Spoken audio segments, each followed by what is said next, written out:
Hey folks, Darren with Fervent Astronomy. Today I have a common lens, but one that is maybe overlooked.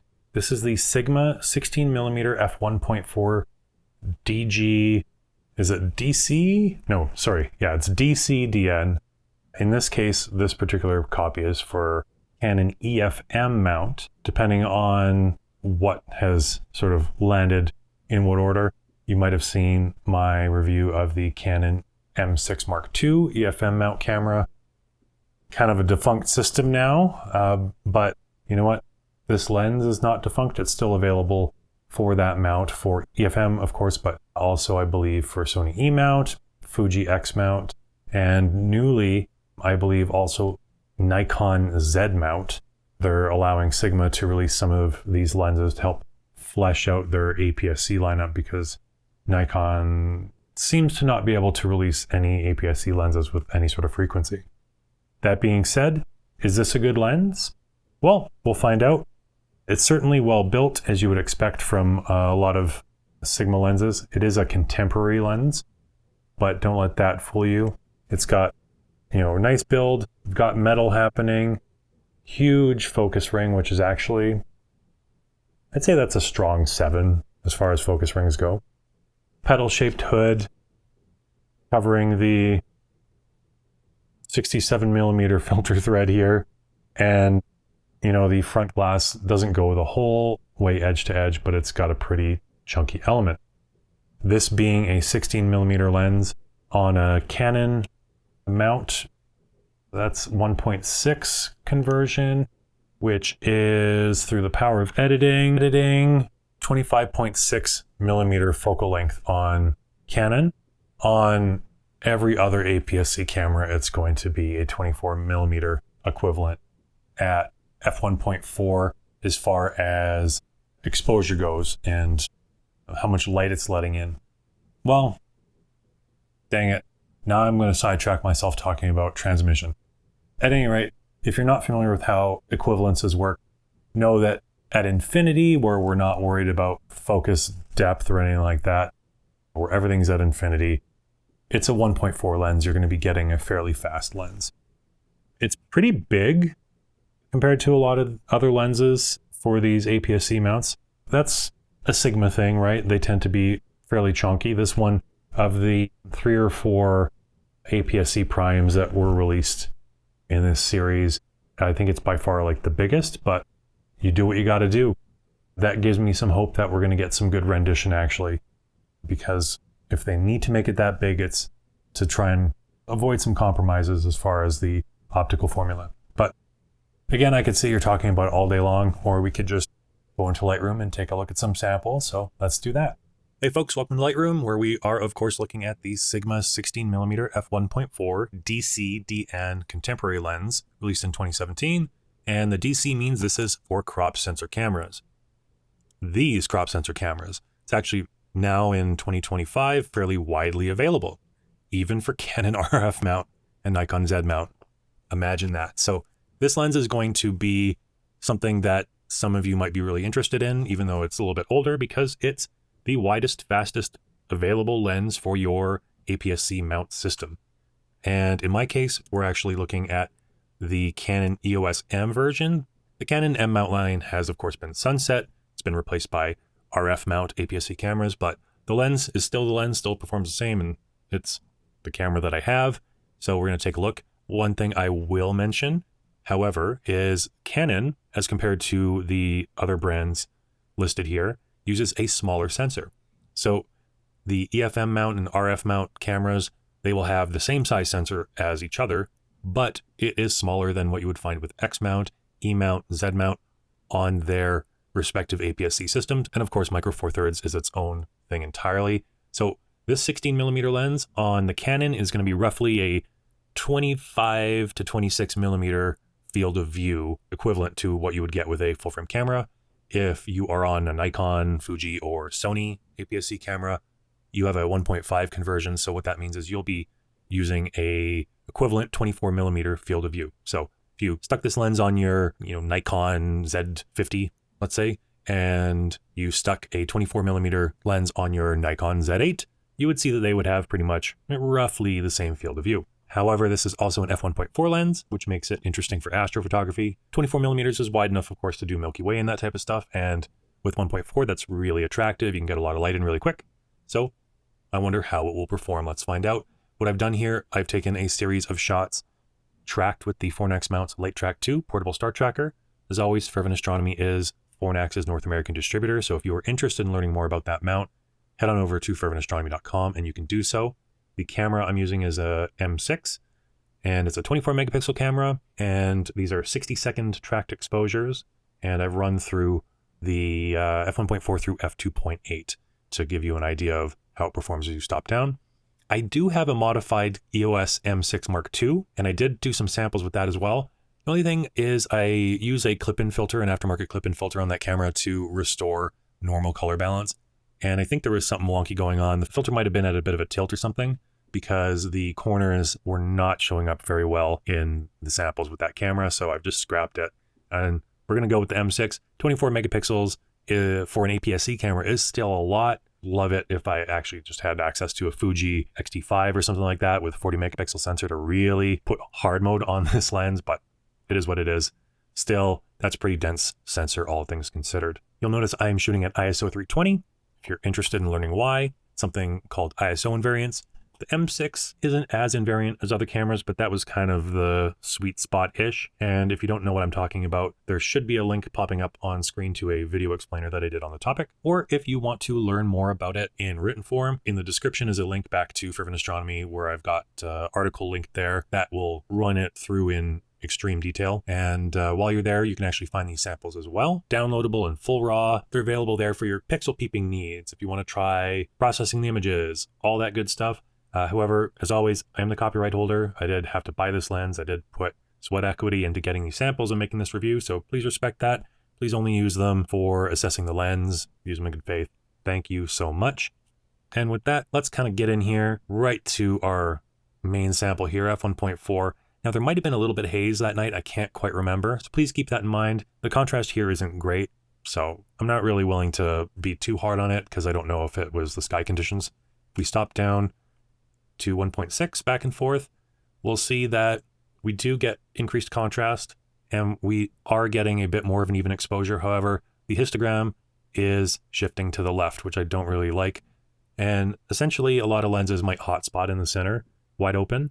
And if you stop down even by just, a fraction of a stop here, what'll happen is you'll clean up the center, but the darker portions of the frame will not lose any exposure. And that will be indicated by the histogram on the left side staying where it is and just the right side tightening in a little bit.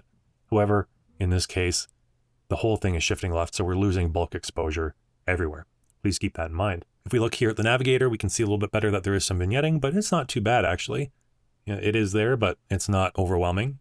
And that's probably a good thing. So let's run through things really quickly, just zoomed out. 1.4, 1.6, 1.8, f2, 2.2, 2.5, 2.8. Obviously, things are starting to get quite dark. We are at a 60-second exposure, so we are, doing a pretty good exposure. If we lighten things up a little bit, we can see that we are getting a little bit of noise at this point. It's always better to have exposure than it is to have boost or amplification or anything like that. So please keep that in mind. You might want to do a 2 or 3 minute exposure if you're going to be using this lens at f2.8. Let's look at the 1.4 sample. It's probably what most of us are curious about. And we'll take a look in the center. And here we see that we've got some chromatic aberration, some fringing. Things don't look overly contrasty. It's a little bit washed out, but that's neither here nor there. Like I had mentioned, could be the sky conditions. And the bloat on these stars with the purple fringe does not seem to be shared by all stars, so I don't think there's any spherical aberration happening. But this purple fringing obviously is real. You can fix the color in post, but you can't tighten the stars up in post.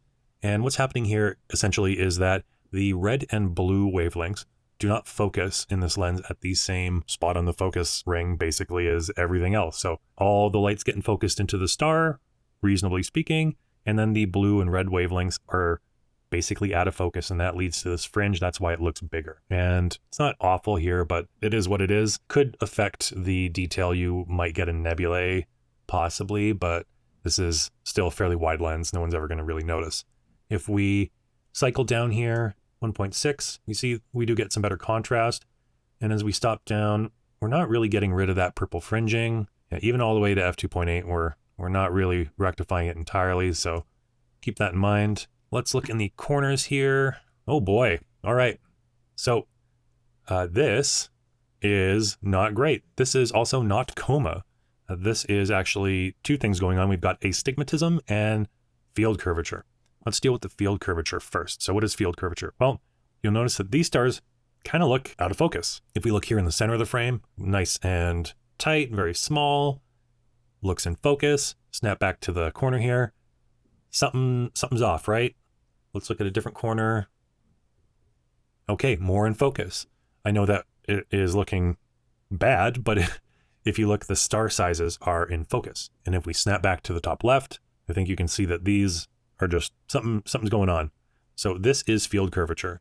So essentially your lens is a series of curved glass elements, and what you're trying to do is project light onto a flat surface, and that's really difficult to do. And sometimes you can get this problem where the corners or edges will be slightly out of focus as compared to the center. Sometimes it can manifest in a weird way where it'll be in focus in the center and then lose focus a little bit as a donut and then get towards the edges and be in more focus again. It can be all over the place. In this case, we're losing focus in the corners. No, that one's good. We checked that one already. Bottom left. I know this is actually in focus. Well, yeah, it looks like it is, but this is not. So what's going on here? Well, I don't think this is a lens design thing. Obviously, these three corners look different than this one, so that seems more like a quality control issue. This could be some tilt in one of the lens elements. It could be a slight decentering, although that's less common. And regardless, this corner is not as in focus as those three, which is not really what you want. So what do you do with that? Well, I did buy this lens.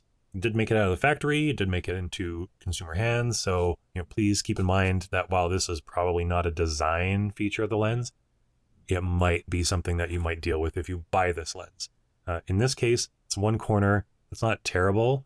If it were me and, you're using a wide lens from Milky Way, most likely I'd put this in the foreground. Either if I was doing a portrait, make sure that was in the foreground, or if I was doing landscape, you could flip the camera upside down and take it that way, and that'll hide it completely. But yeah, that's worth noting. So too bad, but it is what it is. You will also notice that if we stop down, things are not rectifying, right? There's not any depth of field you can get at infinity to get this type of thing in focus, so that's really not going to help. Let's look at this corner here. Here we have the other issue demonstrated a little more clearly. This is astigmatism. This is not coma. Neither was the other thing. This is astigmatism. So what's astigmatism? Well, if you imagine there's radii coming from the center of the lens all the way to the edges, infinite radii, everywhere there's a star, it's going to stretch out along that radii, and that will go from the center to the edge of the frame. Intersecting that at a 90-degree angle can be a different type of astigmatism called sagittal astigmatism. So tangential is the one that radiates, and sagittal is the one that intersects it. And as you move around the frame, you'll find that the direction that everything's pointed changes because they are following those radii. So tangential astigmatism will sort of always point towards the center, and sagittal will kind of avoid the center. It'll always be at an orthogonal angle. What is that? Well, if you don't have astigmatism in your eyes and you're not familiar with it, basically the lens can't focus the pinpoint of light into a pinpoint in two different axes. So it's getting stretched out this way and this way. And these are independent. You can have a lens that is really heavy on one and not the other, is really bad on both. It is something that is independent. And sometimes when you stop down, it can sort of improve it. You're not changing the way the lens is able to focus. You're just cutting off some stray light that will then lead to it not getting stretched out as much. So let's stop down here in the corner, 1.4, 1.6, 1.8, f2, 2.2, 2.5, and yeah, I'd say by about f2, the sagittal is about as long as the tangential where it shows up. And then after that, you're golden. You're the type that wants to shoot at f2.8. Here, that's actually giving you a bit of a benefit. However, I don't think it's much more of a benefit than you might get here at f2 or maybe 2.2. So keep that in mind. All right, so what is coma? I said that neither of those things are coma. this lens does not appear to really have coma that I can show you. And coma is short for chromatic aberration. And that comes from coma from comets. So you can imagine a comet, it's moving through space, it's getting hit by that solar wind, it's melting, it's making a fuzzy ball around it, and that ball is a little bit directional. The solar wind is pushing some of that fuzz away. And that's the same type of thing you'll find with coma or chromatic aberration. You'll have a star and you'll have one edge that's kind of nice and sharp, and then the other edge will fuzz out often in a wedge. And if you look at all the stars of similar brightnesses or brighter, what'll happen is all those little fuzzy tails will either all point towards the center of the frame for internal coma or towards the edge of the frame, no matter where they are, for external coma. So it follows those same type of radii. And yeah, here we don't see that. So we're all good on that account. Now we do want to try and assess aperture vignetting. And for that, I need to grab a different sample. Now this is one of the samples I scrapped. It's taken with my M6 Mark II with the clip-in filter. And you can see, even from this distance, that we're really losing focus towards the edges and all corners basically. So yeah, things are really gross. However, we can still assess aperture vignetting. This is wide open at f1.4 and there is aperture vignetting. We can see the distinct wedge shape, the dark wedges that bisect our star here and turn it into sort of that lighthouse lamp shape. And that is telling us that there's aperture vignetting. And if we stop down, we see that it changes that shape. And that's pretty consistent with how aperture vignetting functions. So yeah, it is very common. And here, I don't know that I would say it's any better or worse, but I would definitely avoid very bright stars along the edges or corners if it were me. Now let's take a look in the develop module and assess the corrections and distortion. So let's just look here and we'll try chromatic aberration. Checkbox never works. Of course, if we come here and grab our diffringe dropper, yeah, we can correct out that color. What about this little pinky purple? Yeah, it looks okay. Does it mess up the frame? You have to be careful with the diffringe. Sometimes if it's a little too strong, it will make things look like a checkerboard, but I think we're okay. You can see it doesn't get rid of all the color, just the ranges here when active. So yeah, that works okay. Or if you prefer the fringe look, by all means keep it. I'm not here to tell you what to do. Enable profile corrections works. We do have a profile for this lens. And a couple of things. First of all, that vignetting, really well taken care of. This is one of the better vignetting corrections I've seen automatically. So that removes the need to do some work. And if we flip this off and on it a couple of times, we can see that this lens has barrel distortion. Essentially, the center of the frame kind of looks like it's bulging out towards the viewers and the edges are wrapping away from the viewer. And when we enable the profile corrections, it's compressing things towards the center here to make it sort of flatten out and stretching the corners to bring them into the same plane. And if we scale down, here we can see what's going on. The corners are kind of getting stretched out and cropped out. So you are going to lose a little bit of angle of view, at least in the corners. So I don't think we're losing anything on the top or bottom, maybe a little bit on the left and right, and a little bit more on the corners there. So if you watch stars, watch what happens. See how they disappear off the frame. You see these don't move though. Those aren't going anywhere. And here the corner is getting stretched out and cropped out. Now, in this case, we are losing a little bit of our field of view diagonally, not vertically, a little bit horizontally, but it's not going to turn this lens into a 50mm lens or anything by any means. And you're really just cropping out the worst parts of the frame. So that's not the worst thing in the world. And once it's corrected like this, we've got, this is sort of the Milky Way suburbs going through here. We've got Andromeda, of course. And to be honest, even with that field curvature, I don't notice it too much. Yeah, kind of the astigmatism is sort of noticeable, but viewed from this distance with a 24 megapixel camera, I've got a 27-inch monitor. It's fairly big on screen. Not too bad. I don't think anyone would notice on a phone. It's not technical perfection, but there are ways to work around it, like we talked about, hiding the out of focus corner in the foreground and that type of thing. So anyway, I've talked long enough. Let's pop out of Lightroom and wrap it up. All right, well, you know what? If you are in the market for that kind of 24mm focal length-ish field of view look, which admittedly tends to be a smaller portion of the astrophotographer population than those who like 20 or 50 or 14 or 15. But if that's you, this might be a lens worth picking up if you are looking for something for an APS-C system. Optically, it's not without its compromises, but everything in lens and optical production is a series of compromises.